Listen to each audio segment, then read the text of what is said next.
Welcome to Kung Fu Habit number 2. I'm going to do a martial art video for you guys. Gonna do some bound fighting again, and then I'm going to go straight into my throwback or tribute Thursday.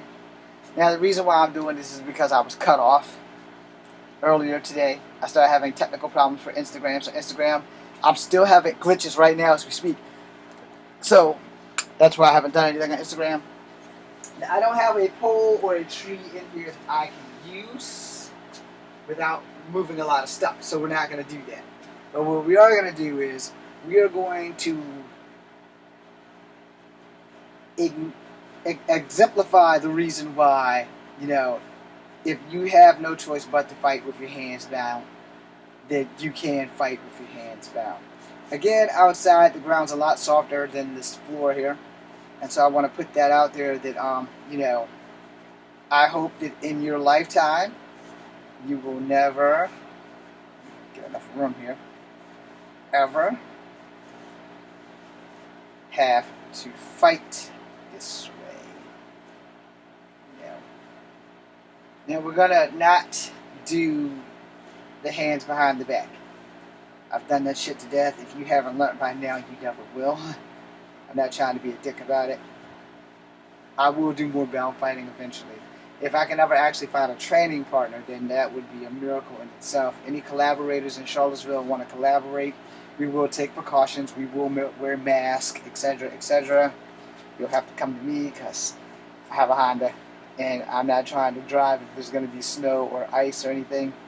And we'll have to do it like on a Saturday and make it an all-day live video, whatever. Alright, so in case you have forgotten, alright, earlier today I did tell you about your escape vector when fighting with your hands tied. So let's recap your blocks first. High right, medium right, low right, high left, medium left, low left, high right, medium advanced right, and low right. High left, medium advanced left, low left. Now the reason why, again, did you bring up the leg is in case someone throws a mid-range kick and you don't have enough strength here, so then you put there. That way you can absorb the hit on the outer side of your thigh. You don't really want to get hit on the tip of your thigh or the inside because it hurts more. I'm sorry, just from my experience, I could be wrong, it might not hurt you at all. But your thicker side of your skin is the outside. Alright, so again, your escape vectors, you want to be able to put your opponent in a place, especially if you can't fight very well, so that you can escape. We've gone over this 10,000 times. We may have to go over this 10,000 more, because there's always going to be someone who doesn't get it the first time. Even an experienced fighter can screw up and won't get it the first time. So, to make this short and simple, because I want to make this video short and simple so I can go and start doing other stuff. One, your inside to outside crescent kick works better for me. You will find out what works better for you, providing that you get trained with your hands tied. If I ever open up a school, which I won't, but if I ever do, your hands being tied will be like your graduation stuff. Yeah, because that will definitely be curriculum. Like if I started opening up a school, once you get past your green belt, it's time to start playing with the big boys. So this is what I call playing with the big boys. If you can avoid getting hit, if you can avoid getting hurt with your hands in front of you, you're good. You will not have to worry about putting your hands behind your back. You will still get that training, but there's only one way you can really pass that training, and that is really simple. Escape. Not from your ropes, but from your opponent. Because like I said, this is what works. Outside to inside crescent kick, where I land will be putting my enemy in a position that he can't hurt me, and I can escape. So he's coming, boom! Now I shift, and I'm out. That would basically be it, only your hands will be behind your back. That would be a grandiose way of saying, yes, James, it would be better for me to fight and run away versus me trying to be a badass and try to fight somebody that I can't. Now, on the other side, it's the same exact fucking thing. And the reason why I personally prefer the outside to inside crescent kick is not because my hips are going, it's just because it works better for me. I'm a small guy, and I'm going to tell you for a stone cold fact, when someone's running at you, their momentum changes the factor of the fight. Alright? Someone coming at you at full momentum, I'm going to give you the honest answer. Just sidestep their shit.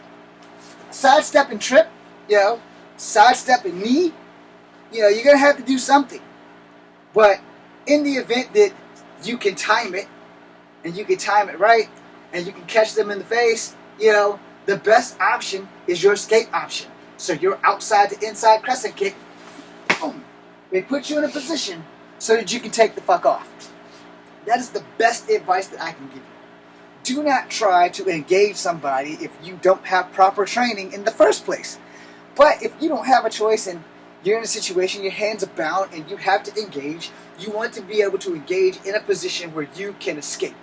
And the reason why I say that is because he who fights and runs away lives to fight another day. There is no lie behind that shit. Trust me when I tell you, if you can get away from your opponent, it's a whole lot easier than you trying to explain to the cops how you managed to get your ass kicked, because instead of being a smart person, you decided, hey, I'm going to be a hero. No. Now, again, recapping. You're outside to inside crescent kick, which we just did. Now we're going to do the inside to outside crescent kick. Now, this kick, you may have to engage. Whether you want to or not, it's not really an option. Because where that lands and where you land is pretty much putting you in an engaging predicament, whether you like it or not. So guys coming at you, you're set, wham!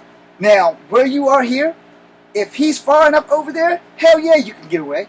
But if he's not, if he's in a two-step, he can attack you position, that's your fault, and you put him there. I.e., when you do this, you may have to engage, versus this, where he's going in that direction, and you're over here. Earlier I did a Larry and Sam scenario. And now, I'm going to give a recap of that. Let me wave to this person. Thank you very much for being here. Let me attempt to wave to this person. I hate technology. So a Larry and Sam situation, I did some shit that will more than likely save your life, or more than likely get your ass into a pickle. I did both scenarios. Now, for the Larry and Sam situation, I gave Sam a little leeway, because this is the only way this shit will probably work in your favor. Okay? I gave Larry a little bit closer range to me, and I do not want to engage both of them, but I'm going to have to. So since I'm going to have to, I need to have a plan that gets them into each other's path. That way, when I take one down, it'll automatically put him on the path in the way of the other guy. Henceforth, outside to inside crescent kick. So Larry's right here. He's coming right at me. Sam's a little further back, probably 15 seconds. And 15 seconds is a lot shorter than you think. So I got 15 seconds to decide. Do I want to combat both, or do I want to combat none? But I'm still going to have to combat them because I don't have a safe way out without making Larry and Sam collide into each other. Most people, when you are in a stressful situation, they don't have a thinking plan. Now, in movies, everything is choreographed so nobody gets fucking hurt. But in real life, it doesn't always work that way, so you need to have a plan. This is plan A. Larry's closer. Sam's 10 seconds to 15 seconds out, but he's coming in. Larry's right up on your ass, basically. So you're set already. So you're going to kick Larry, bam, in the direction that Sam is coming. Sam is coming this way. You've just put Larry directly in his path. Now, if Sam is running super fast, he can't stop. He's going to run into Larry. Now, in that position, you've already landed here. You're going to shift your hips, and you're going to get the fuck out of Dodge. Because that's the safest advice that I can give you. You don't want to do this one. This is scenario B, because now you're going to have to confront Sam and Larry. You're going to confront Larry first, because Larry's closest. Boom! Now you've opened up that spot, but Sam's right here. Boom!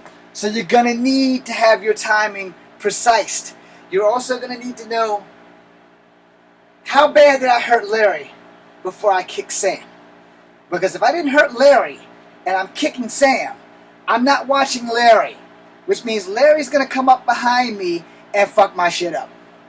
I'm sorry for cussing, but that might be the only thing that you all understand. Now, mind I told you, when you're doing the outside to inside crescent kick, you're putting Larry in Sam's path. when you're doing the inside-outside crescent kick, you're opening the path for Sam, and you may or may not have hurt Larry. And in that case, you may have considered yourself a target. Or I like to say, you fucked up, and you're dead meat. Now, if you're great, if you're a good fighter, if you're a black belt, if you're specially trained, hey, knock yourself out. If you're making a movie, that makes the story more exciting. But in real life, you fucked up. Truthfully told, you've fucked up. And this is why you fucked up. Let's say your kick is like a butterfly bite to Larry. And this kick, it hurts Sam, but it doesn't stop Sam. It slows him down. Larry's already up. By the time your foot connects with Sam, Larry's on your ass. So you're either going to get tackled, or you're going to get hit. Something's going to happen. And you need to accept that. Something is going to happen. Plan A was the best plan. Because you have Larry, you have Sam. You're going to get Larry into Sam's path. Now let's go with Plan C, which is also Plan A plus 1. And the reason why it's called Plan C plus 1, or Plan A plus 1, is because the scenario that Larry may go down in front of Sam, but Sam might jump over Larry, which means you still have to engage with Sam. Understand how that works? Because shit happens in a fight. Fights don't happen like they do in movies. Fights are lickety fucking split. Alright? Understand that. In real life, fights are lickety fucking split. In tournaments, in UFC, you got rules. You also are going to be fighting with your hands tied. But for this scenario, your fucking hands are tied. So, let's do scenario A plus 1, which equals C. I'm going to kick Larry into Sam, but Larry is going to go down, and Sam is going to leap over Larry, which puts me in a position. So let's see where I land from hitting Larry into Sam. And we're going to work from that position to see what the fuck we can do about Sam. God, I hope I'm teaching you something. So, I'm kicking Larry now. Boom! Sam just jumped over Larry. Boom! That's a good move, but it's really a bad idea. Because he leaped over him. Now, what if my kick missed and Sam decides to walk with Elias and knees me in the face because I kicked over him and he slid under and came back up? You see the dilemma there? You have to be prepared for that. So we're back here. I am not going to kick. I'm not going to kick Sam. Alright? I'm going to explain that. I'm not going to kick Sam because, like I said, if he slides under that knee, he's going to come up right about here, and then we're going to get a chin check. I'm not trying to get a chin check. Alright? Because that might be all I need to go to sleep. Because you don't know how tough you are until you get hit. I don't care what anybody else tells you. I don't care whatever martial artist you follow. You do not know how tough you are until you get hit in the face. Then you find out if you can take another one. And another one. And another one. If you haven't been in a fucking street fight, then this is your lesson right now. You, I don't give a damn who you are. I don't care how bad you think you are. I don't give a flying fuck who you follow. I'm going to be honest with you. You, none of you, know how tough you truly are until you take one in the face. Alright? If you take one in the face and you get back up and take a couple more, you're good to go. You have great recovery. But if you take one in the face and you're going to sleep, I tried to warn you. This is why you don't kick Sam. You don't kick Sam. You kick the fuck out of Larry. You want to fucking stop Larry permanently, which is why the plan was to kick Larry into Sam's path. But Sam jumped over Larry. And I missed that kick. Sam chin checked me. I'm going down. So let's say I don't kick. I've landed. Sam's still coming. I'm going to reposition myself. Now there's two ways to do that. You can reposition yourself with a full turn. Now so that you can get ready. But you probably won't have time for that. But you can reposition yourself with a simple turn.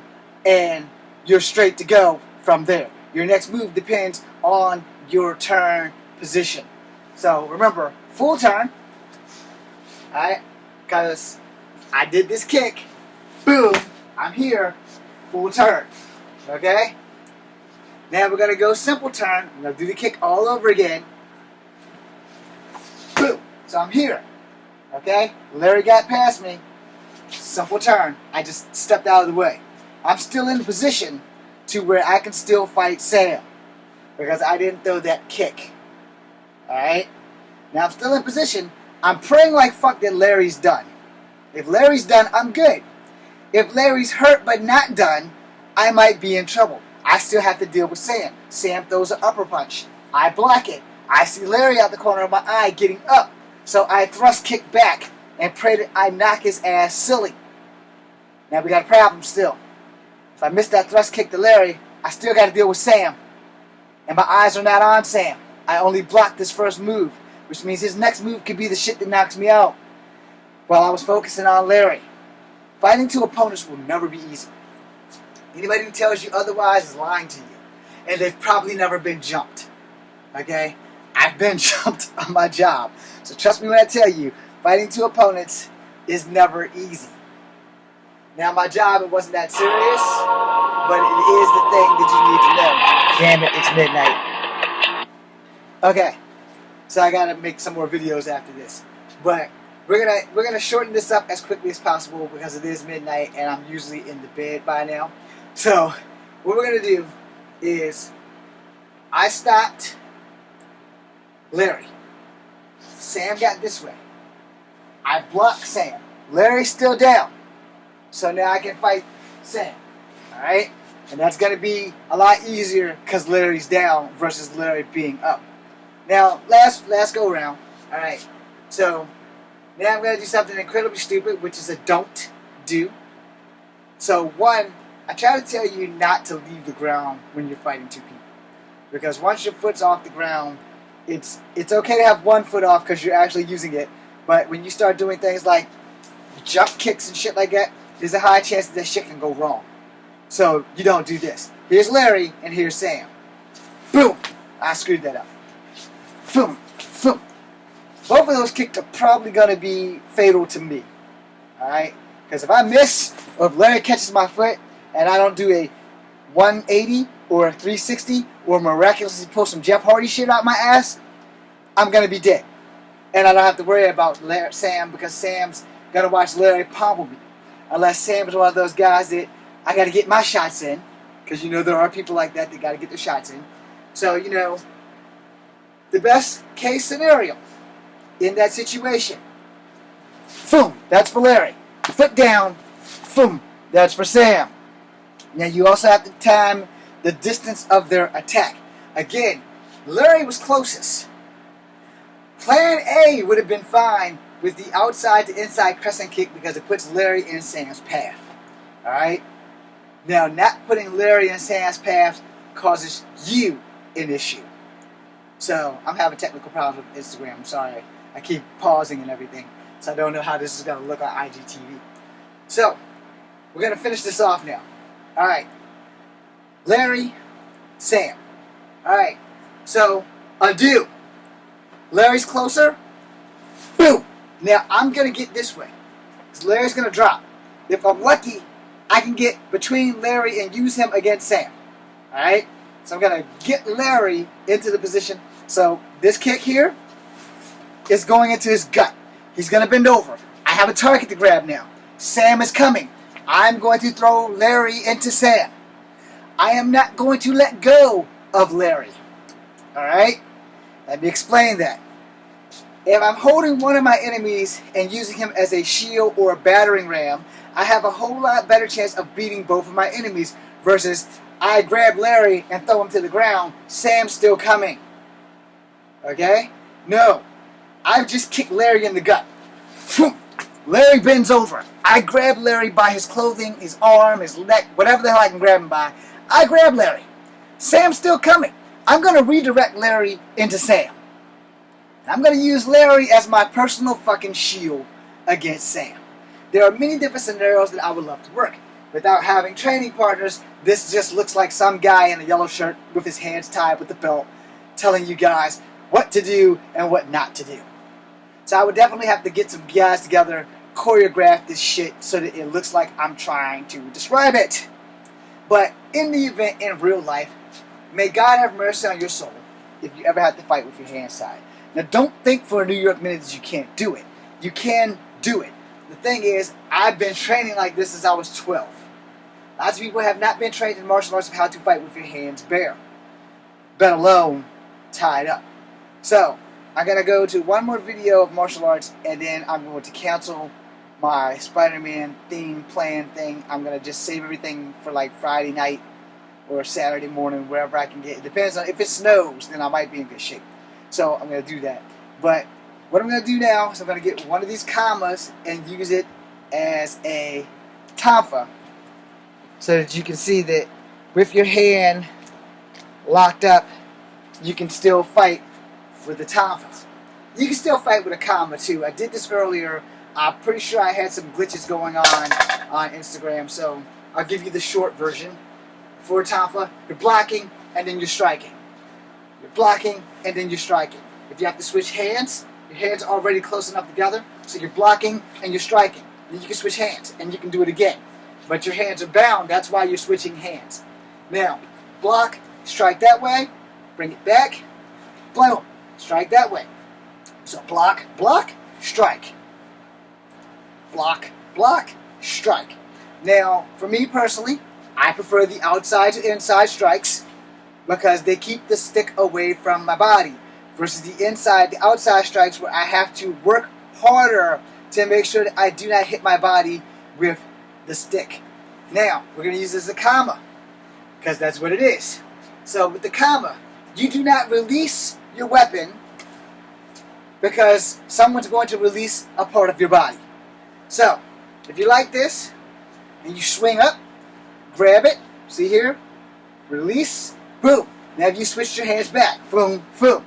You got to go back down, block, grab it, slice, slice. Now the reason for that versus that is that this here is a good chance that you're going to drop it. Plus, if someone's after you, you're not going to have 40 seconds, let alone 2 seconds, to do that. This here, that's 2 seconds because of range. That there is about 40 seconds, or 40 microseconds, which is 40 microseconds that you just took the chance of you're going to fucking die. Alright? Period. Your hands are already tied. Don't make the shit complicated. Block, block, block, block. Swing, swing. It's really that damn simple. Instead of trying to be fancy, you know, strike, strike, let me flip, see, caught up in the ropes. Why do that? Simple. You're not going to have a lot of time. Boom. Got to go this way, boom. Got to go this way. You need to know where your hand speeds are. Boom, boom, boom, boom. You need to be able to shift gear and weight. And if that happens, you might have cut yourself free, or you might have cut your hands completely off. That being said, this is Kung Fu Havoc number 2. Be seeing